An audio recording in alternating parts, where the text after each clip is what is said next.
Flint, Michigan. This is The World According to TC. I'm Terry Cruz, the host of this show.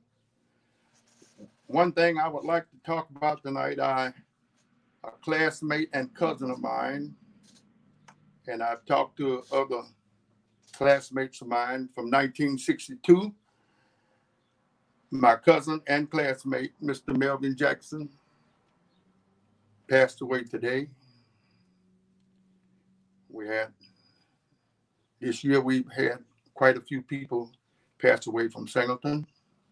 The last one was Charlie Hayes, a good friend of mine and good friend of Melvin's. I just want all the classmates to know, if you didn't get the word about it, if you hit his program, Melvin Jackson passed away today. This is one thing I would like for us to start communicating better with one another, because we don't know whose time and who will go next. But we all got to cross the bar. We have got to cross the bar. There are things happening here in Flint. We don't have a police force that's up to par. We're not up to snuff on that. So consequently, people are driving just like there's no tomorrow. And I beg of you to please slow down. We all have one place we are all going to, and that is the grave. Don't rush into it. Don't rush yourself. That's the only place we got to go. And I want people to start thinking about that. Slow down and live, and let others live. I just saw a bad accident on my way into the studio. It was on Cloud Road, not Cloud Road, but Ballinger Highway at the red light. It looked like the front end of that SUV was completely off. And I know what happens on Cloud Road and Ballinger Highway. The people think that's a drag strip. So all the little guys with the souped up Dodges, Chargers, Hemi engine, they want to try them out on that. Why? Why push it? There are other people out there that want to live. If you just want to go and commit suicide, don't do it with other people involved. Just go on by yourself and take it. Evidently, that's what you're doing. You want to do. You're driving like a bat out of hell. I just want you to know that we have people out there. We have children crossing the street. We have old elderly people crossing the street. We have disabled people crossing the street. They have just as much right to cross that street as you have to drive down it.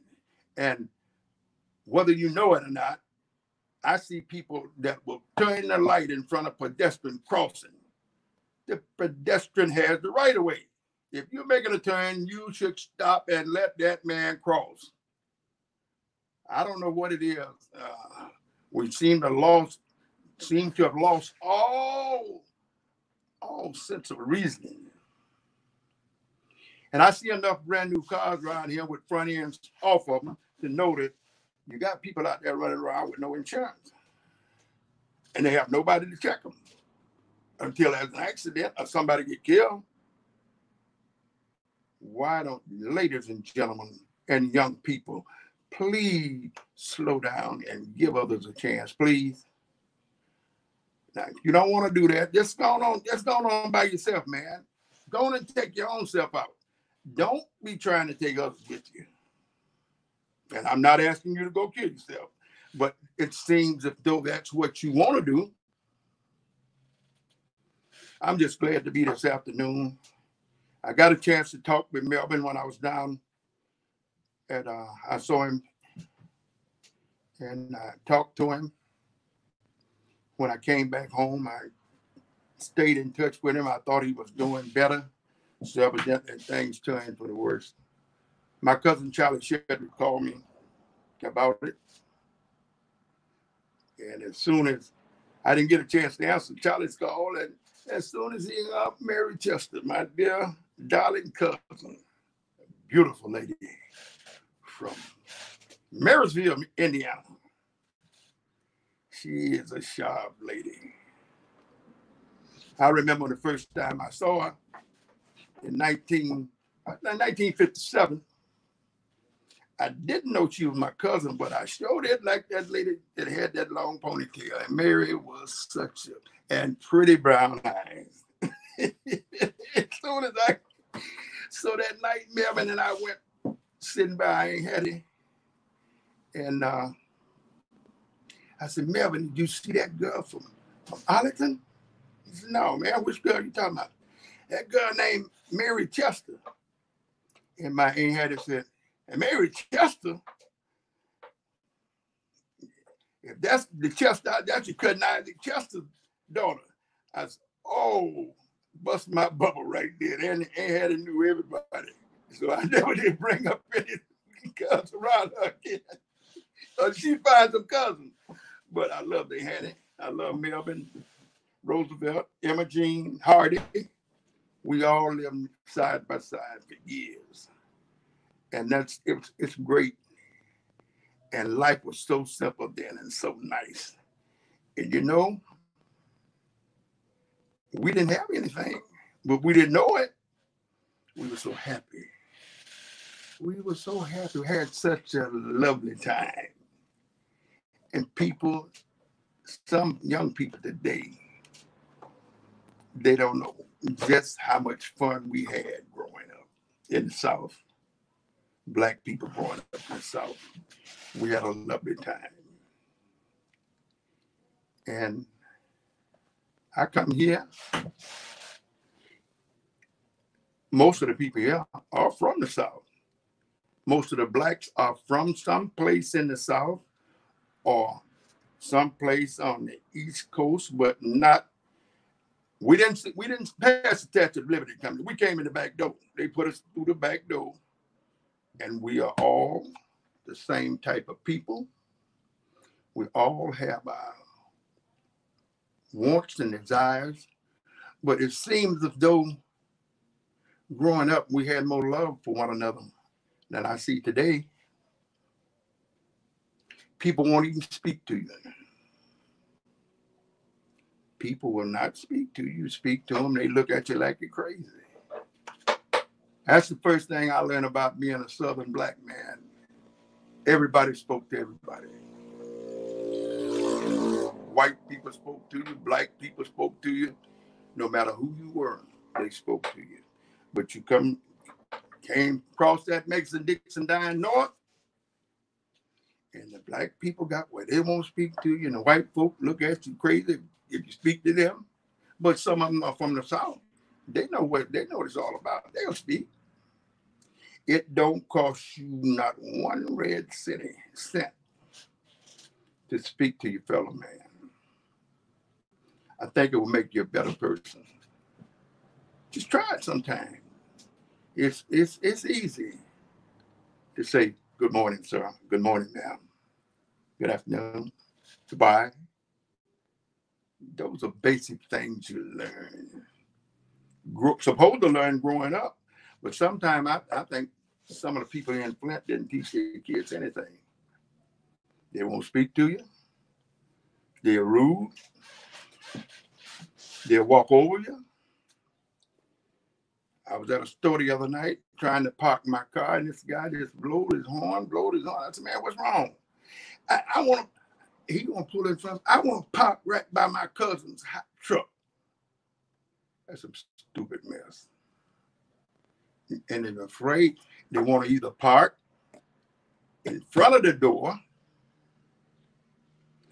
or in a handicap slot that they have no business in, or they just pull the car up there, get out and go what they do, leave it running, anything, you know. That's very rude. Very rude. We have got to get back to basics about being and respecting one another. We lost it. Somehow we lost it. Somehow we lost it. There was a time growing up in the South,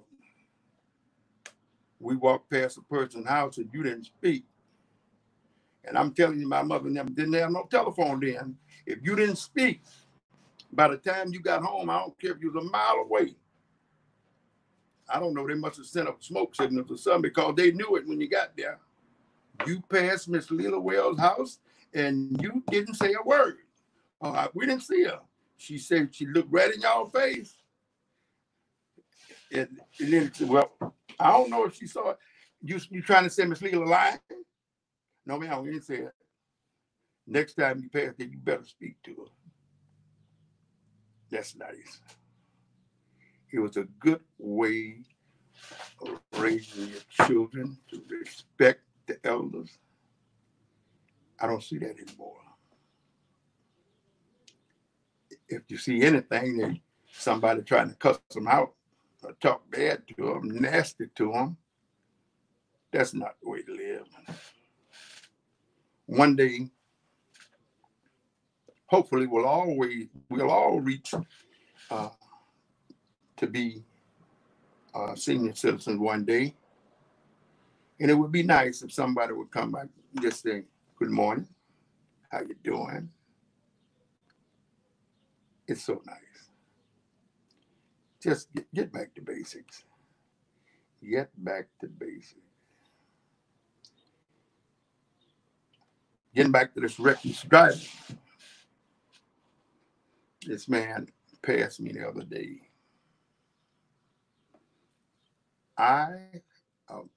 Whenever you see a basketball or any ball roll across the street, a child is behind it. And I tried, this ball was running across it, and this guy just blowing his horn trying to run. And it's just so happened he saw that guy. But he probably would have ran over that kid. He was so anxious to get where he was going. And I'm telling you again, the only place you got to go is to the grave. So please, we all going, but don't hurry up, bro. Sisters, be nice and kind. Be nice and kind. People have rushed around me and go up there, and you run right up on him at the light, at the stop sign. He ain't got he hasn't got any further than you. And he just trying to gun that car all over go. It's about courtesy. It's about love. It's about caring for one another. That's what it's all about. All of us should be our brothers and sisters' keepers. And do unto others as you would have them do to you. And I'm sure some of the things that we do to other people, we wouldn't want done to us. Just think about it. Think about it. Again,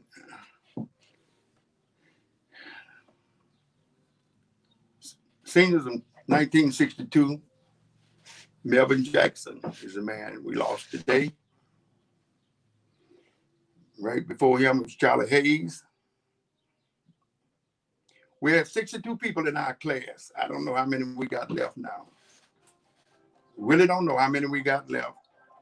And hopefully it'll be pretty soon. We are going to make it in. But just wish that we all could just be sensible to one another. Please be sensible, courteous, kind. And it doesn't.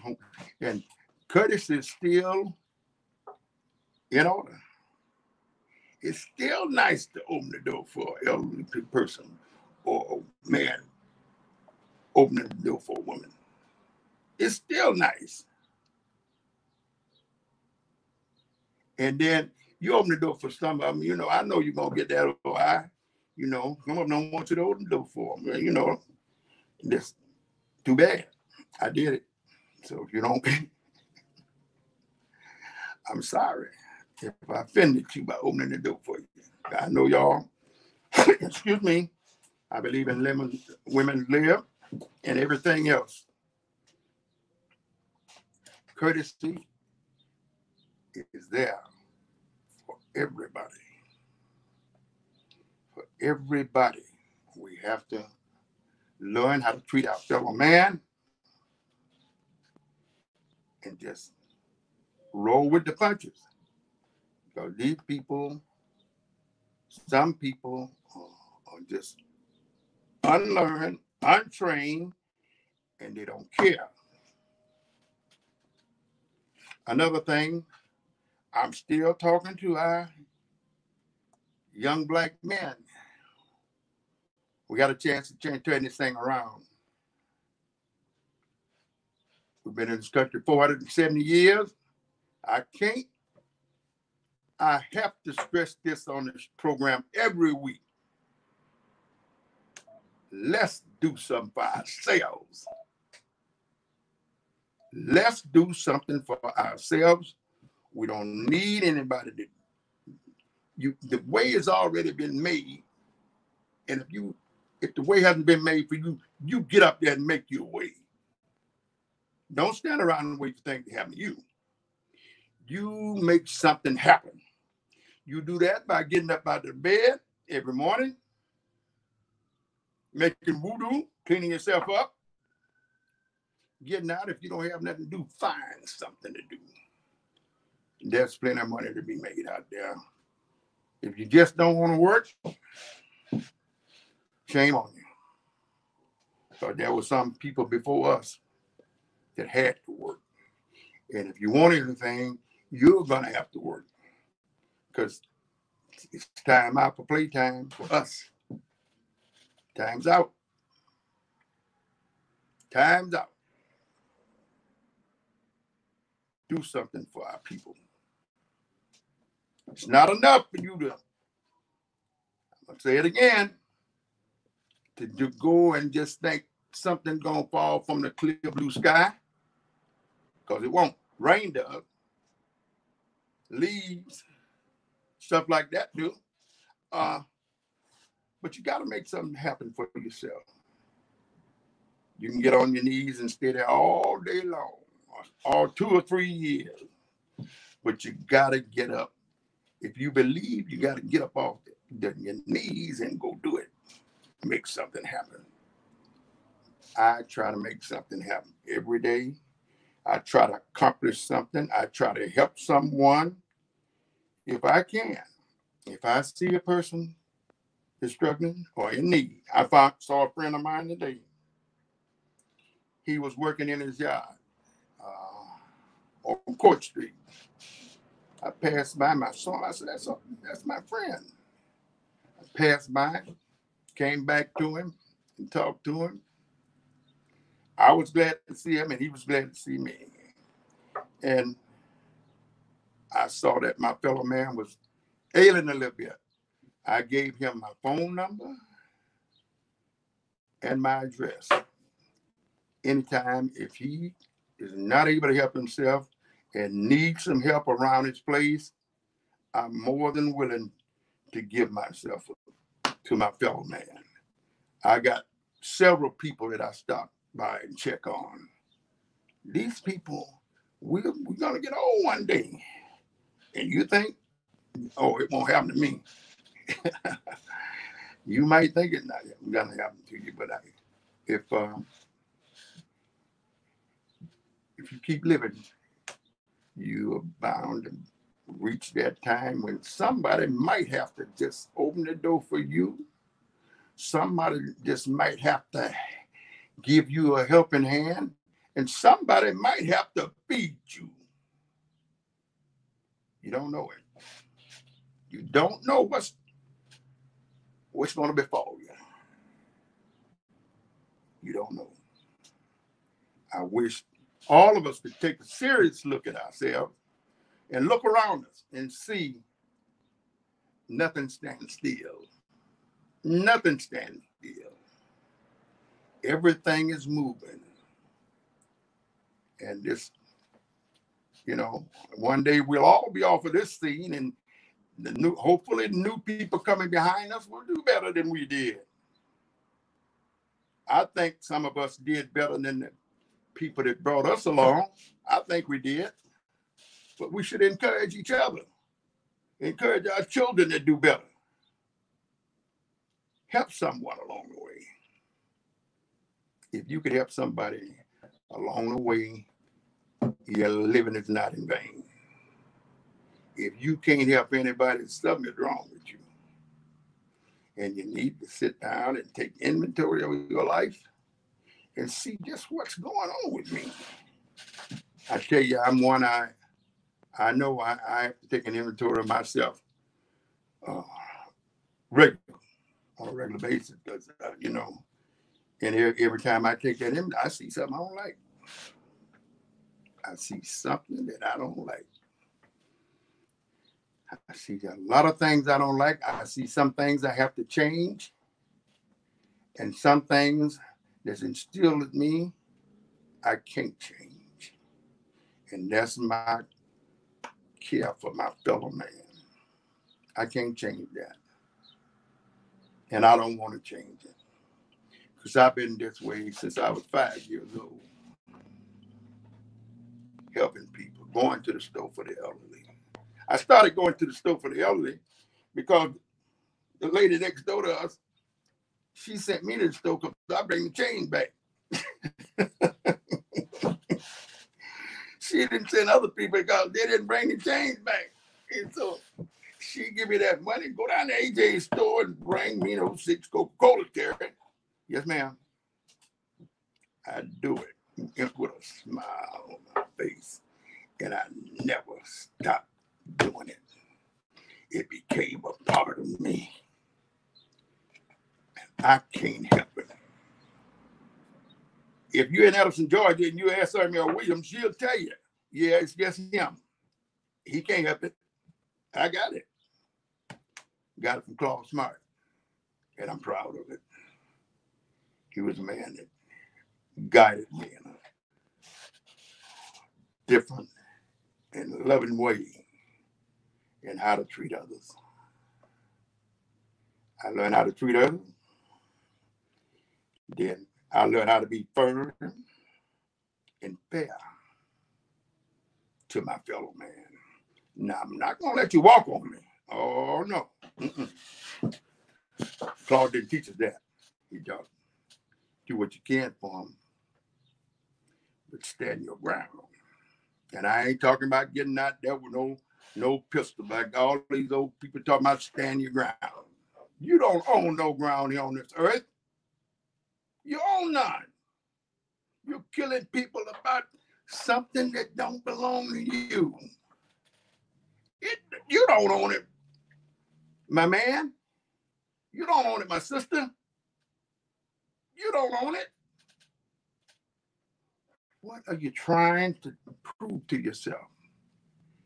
This is the world, according to TC 92.1 FM, Flint, Michigan, University Drive. University Drive. This is the old neighborhood, and it's so beautiful. Every time I ride through here, I don't believe in reincarnation, but somehow I believe I've been here before. I really do. That's just a joke. That's a joke. Just like I believe 4,000 years ago, I was playing on the Nile River in Africa. That's always been my dream. One day I want to see Africa. I want to go back to the motherland just to visit. This is home here, but that's the motherland. And I sure would like to go to Africa one day. And I'm going to make it. I'm going to make it. I want to see that land because I want us as a people, as black people, to find out just exactly who we are. We're much more than we think. Other people know us. Other people know all about us. That's why some people disrespect us. That's why they don't like us. That's why they hate us. You are somebody very special. And I wish that all of you could just put your whole heart, your mind, and everything to find out just who we are. I got a good idea who I am. I really do. I know. I know now. I know now. And once you know that, once you find out those things about yourself and about our race of people, you can really, really sit back and relax and don't be so hostile toward somebody else. And just know who you are. Something hit me yesterday on television. I remember back in the 50s and 60s,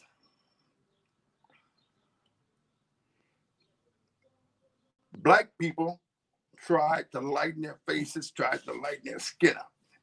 They tell me the thing, it's going all over again. Everybody's trying to get lighter. Why? Why? It won't change who you are. You are somebody special. And I wish you'd find it out. I want you to know who you are. You're somebody special. Somebody special. There's a black sister up there waiting on the bus right now. I can see it out from the studio window. Pretty black, beautiful black woman. I wish we'd all start thinking and knowing who we are. I never change. I never change. I'm consistent with my way of living, the things I do, the things I did in high school. But I did this improving on myself and my character. That's the only thing will last you ever is good character. I had to change a lot of things about me. A lot of things I thought was all right was not. I had to change. I had to change. I always knew. I'm telling you, I've had a feeling of being royal, having royal blood run through my veins all of my life. So much it took a pop. It's got a hold of me now. Because I wish you knew just how I feel about myself. I'm not gloating about me. I'm gloating about our people and who we are. And I wish you people would wake up and find it out. Wake up and smell the coffee, sisters and brothers. Because I'm telling you, other people know who you are. But that's why you are resented. That's why you were put in chains, brought to this country, worked for 400 years for nothing. The wealth of this country was on black slave backs. That money these people made out of king cotton, and the peanuts, the corn, and everything that we worked for nothing, and they think you don't deserve anything. Well, I beg to differ with them. I think you owe me. Just like you owe the people that didn't put anything in this country. You paid them. Gladly paid them. You took it from the Indians. You slew them as many as you could. And you tried to annihilate us. But I'm telling you, you owe us. And I'm glad to be here this afternoon to tell you, black people, find out who you are. This is the world according to TC 92.1 FP FM, Flint, Michigan, University Avenue. I'm signing off, and I'll be with you again next week. Same time, same station. Flint, Michigan, 92.1 FP FM, University Drive. And I'll be seeing you next week. Thank you very much.